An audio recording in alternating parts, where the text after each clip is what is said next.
Hey everybody, Jock here at Mountain Guitar Repair. So it's going to be lesson number 3, I guess, or video number 3. One of my friends on Facebook asked me to show him how to change guitar strings because he always messes it up. So here we go. There's a couple of things you're going to need. Now, one of the things that I use all the time to make things really quick is this little attachment that goes on the drill. You can get it at your local Long & McQuade. It's made by D'Addario and Planet Waves. It works fantastic. Now you can use one of those crank things by hand if you don't have something like this, but when you do as many string changes as I do, this drill attachment really makes it a lot easier. Number 2 is you're going to need potentially some pliers and some wire cutters and some strings. Now there's a couple other things that I'm going to show along the way. In case you ever need to get into your guitar, in case you ever need to get inside of it for some reason, one of these little trigger capos are really fantastic because you put it on, grab your drill,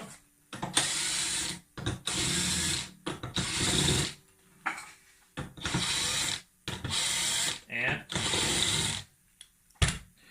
then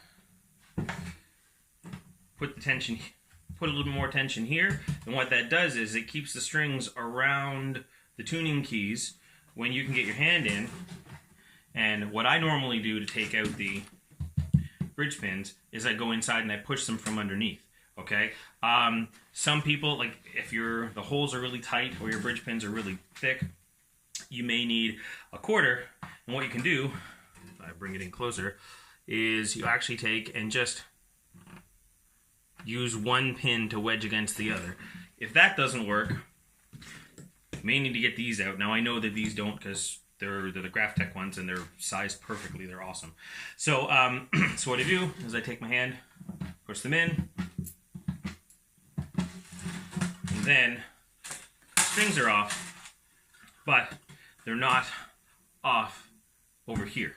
So I can do what I need to do, get in, change my battery, whatever, and then if I want to put the strings back on, I can put the strings back on. Less than 5 minutes, I'm in and out, done. But that's not what we're going to do today. So now I am going to take the strings off.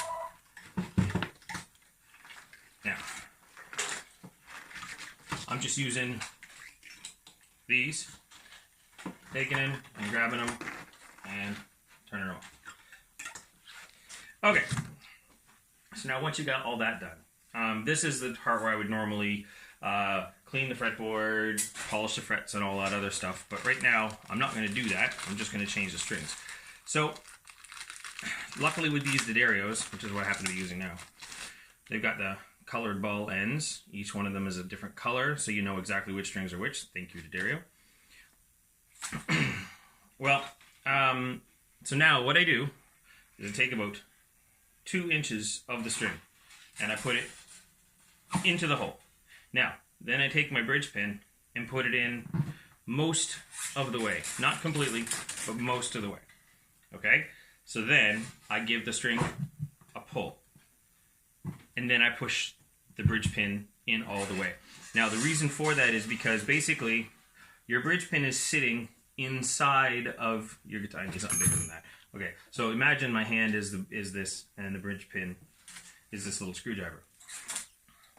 Well, you want the ball end to sit up right there where the 2 pieces meet. And that's what this does. It locks it in place. So now, where did I get there? Okay, next one, about 2 inches in. Most of the way in, give it a pull, and then push it down all the way. So now, the other thing, actually unwinding these can be a bit of a pain in the butt.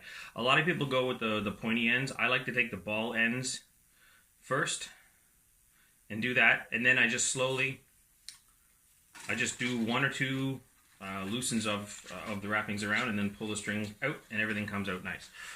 So same thing, 2 inches in, most of the way in, give it a yank, push it down. Same thing. 2 inches in. You get the idea. Okay, now. So 1, 2. And then pull, and you're golden. So, same thing. So now, all of those strings are ready to be put on. They're all in here and they're not going anywhere.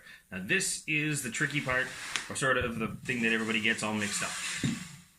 So what I like to do is I like to make sure that the actual hole for the tuning key is facing at a right angle to the string, not straight.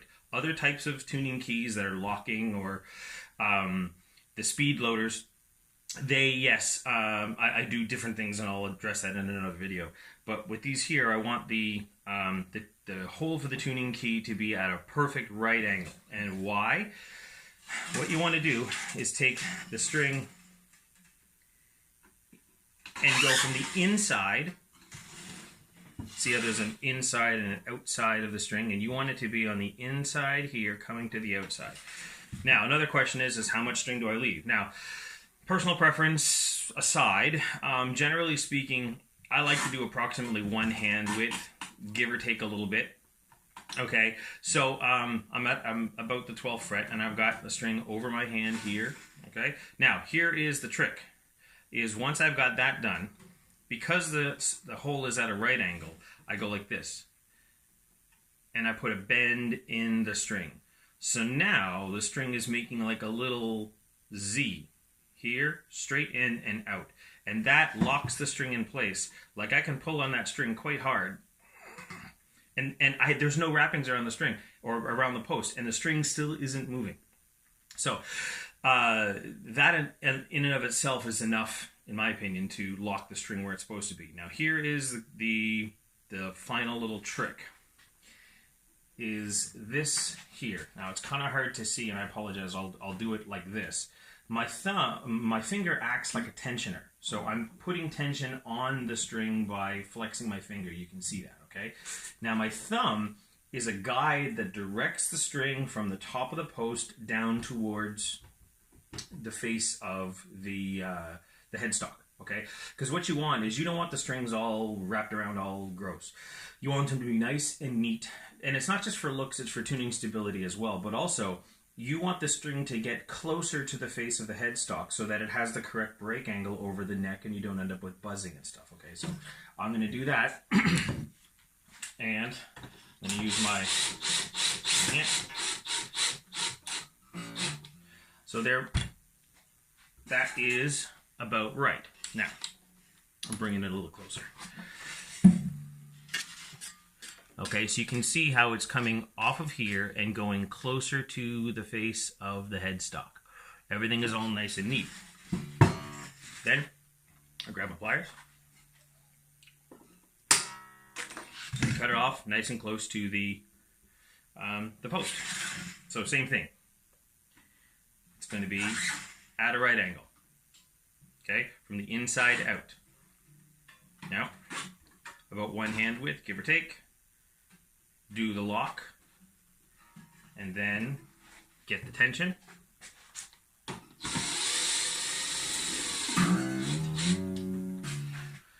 Now, you really have to make sure that your strings are wound the correct way for 2 big reasons. Number 1, tuning keys are not designed to operate backwards like that. You will have severe tuning problems. But also, you see how the strings are coming off and are not completely straight, but this one here is all, it's because of the size of the headstock. But what happens is, if this was on the outside instead of on the inside, that angle would be even more severe, and it would cause some friction on the side of the nut, because the string is kind of pulling this way or pulling upwards, depending if it's on which side it's on. So you want to make sure that you go from the inside, inside, inside, and then when you get down to here, inside, inside, inside, not on the outside. Okay? So I'll keep going here. When you kind of get into a rhythm, you can kind of do it pretty quick.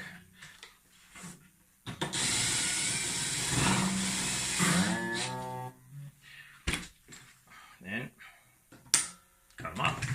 Now, one thing I forgot to tell you is that the way with an acoustic guitar or an electric guitar with 3 on the side tuning keys, I always go 6-5-4, like E, A, D, and then I switch and I go 1, 2, 3. And the reason for that is because if I did the D string first, for example, I'm going to be in my way. The string is going to be there as I'm working, and it's going to mess things up. This way here, when I'm working on this, there's no strings in my way. When I'm working here, there's nothing in my way because this other string stops here, and same thing. So I'm going to start with the shortest string first and then continue on to the longest string. So just to demonstrate, I'll do the G string. I won't finish it, but I'll just show you. So if I'm here, and the G string, if the G string was there, as I'm trying to work around the high E string, it's in my way, and it just makes things more difficult than it needs to be.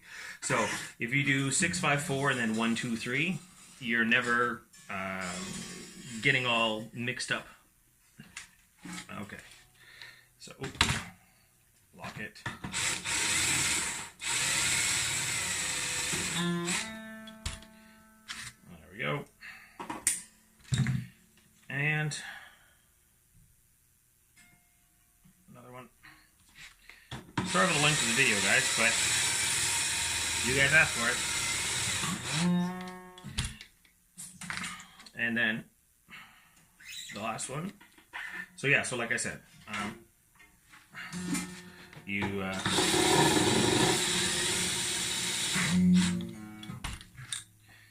and now, once that's done, all strings are on, but we still have to tune. Now, the thing about tuning is the fact that you want to stretch the strings. Strings, even though they're made of metal, are like elastic bands. They will stretch, and you will notice some out-of-tuneness. And everybody always asks me, well, how long should I stretch them for? I mean, I can't tell you. 1 minute, 2 minutes, 5 minutes. However, what I say is use a tuner and keep stretching them until you can yank the string pretty far and not get any out-of-tuneness happening. So what I've noticed is your biggest strings tend to lose tune the most at first, but they settle in pretty quickly. So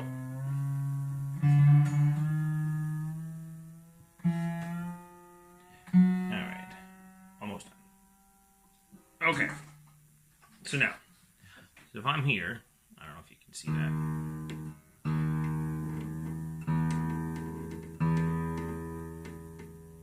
So it's pretty much in tune. So then what I do is I literally yank the string a bunch, and it went down in pitch. So I keep going.